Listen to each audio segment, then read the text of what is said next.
ನಮಸ್ತೆ, ನೀವು ನೋಡ್ತಾ ಇದ್ದೀರಾ ವಿದ್ಯುತ್ ವಾಣಿ. ನಾನು ರಿಕ್ಕಿ. ನಿಮ್ಮ ಅಕ್ಕಪಕ್ಕದ ಬೀದಿಗಳಲ್ಲಿ ಅಥವಾ ನಿಮ್ಮ ಬೀದಿಗಳಲ್ಲಿ ಅಥವಾ ನಿಮ್ಮ ಮನೆ ಪಕ್ಕದಲ್ಲಿ ಯಾವುದಾದ್ರೂ ಕಂಬ ಇದ್ದರೆ ಅಥವಾ ಸ್ವಿಚ್ ಇದ್ದರೆ ಹಾಕಬೇಕಾದ್ರೆ ಹುಷಾರಾಗಿರಿ, ಮಳೆ ಬಂದಿರುತ್ತೆ, ರಸ್ಟ್ ಬಂದಿರುತ್ತೆ ಅಂತ ನಾವು ಸಾಕಷ್ಟು ಬಾರಿ ಎಚ್ಚರಿಕೆಯನ್ನು ಕೊಟ್ಟಿದ್ದೀವಿ ವಿದ್ಯುತ್ ವಾಣಿ ವತಿಯಿಂದ.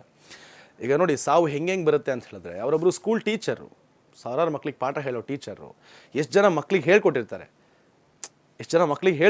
ಹಿಂಗೆ ರಸ್ತೆ ಮಧ್ಯೆ ಹಿಂಗೇನಾದ್ರು ಕಂಬಗಳಿದ್ರೆ ಹುಷಾರಾಗಿ ತಿರುಗಾಡಿ, ಮಳೆ ಬಂದರೆ ಹುಷಾರಾಗಿ ತಿರುಗಾಡಿ, ಗುಂಡಿದ್ರೆ ನೋಡ್ಕೊಂಡು ತಿರುಗಾಡಿ, ಎಷ್ಟು ಮಕ್ಕಳಿಗೆ ಬುದ್ಧಿಯನ್ನು ಹೇಳ್ಕೊಟ್ಟಿರ್ತಾರೆ ಟೀಚರ್. ಬಟ್ ಅಂಥ ಟೀಚರ್ ಒಬ್ಬರು ತಮ್ಮ ಮನೆಯ ಪಕ್ಕ ಬೀದಿ ದೀಪ ಉರಿತಾ ಇದೆ, ಅದನ್ನು ಆಫ್ ಮಾಡೋಕ್ಕೆ ಹೋದಾಗ ಸಾವನ್ನಪ್ಪಿದ್ದಾರೆ. ಎಂಥ ದುರ್ಗತಿ ನೋಡಿ.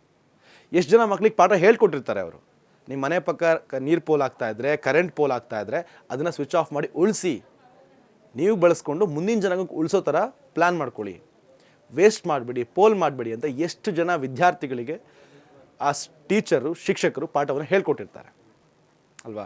ಎಂಥ ದುರ್ಗತಿ ನೋಡಿ. ಸಾವು ಟೀಚರ್ಗೆ ಹೆಂಗೆ ಬಂದಿದೆ. ಇನ್ನು ಸಾವನ್ನಪ್ಪಿದಂತಹ ಶಿಕ್ಷಕರ ಹೆಸರು ಲೋಕೇಶ್ ರಾವ್, 35 ವರ್ಷದವರು. ಇನ್ನು ಎಷ್ಟು ಚಿಕ್ಕ ಏಜ್ ನೋಡಿ. ಗುಬ್ಬಿ ತಾಲೂಕಿನ ಬ್ಯಾಡ್ಗೆರೆ ಸರ್ಕಾರಿ ಶಾಲೆಯಲ್ಲಿ ಇವರು ಟೀಚರ್ ಆಗಿರ್ತಾರೆ. ವಿದ್ಯುತ್ ಸ್ಪರ್ಶ ಆಗಿ ಸಾವನ್ನಪ್ಪಿರುವಂಥದ್ದು. ನಮ್ಮ ಮನೆ ಪಕ್ಕ ಒಂದು ಕಂಬ ಇದೆ, ಸ್ವಿಚ್ಚನ್ನು ಹಾಕಕ್ಕೆ ಹೋಗಿದ್ದಾರೆ, ಸಾವನ್ನಪ್ಪಿದ್ದಾರೆ. ಸರಿ, ಆಯಿತು.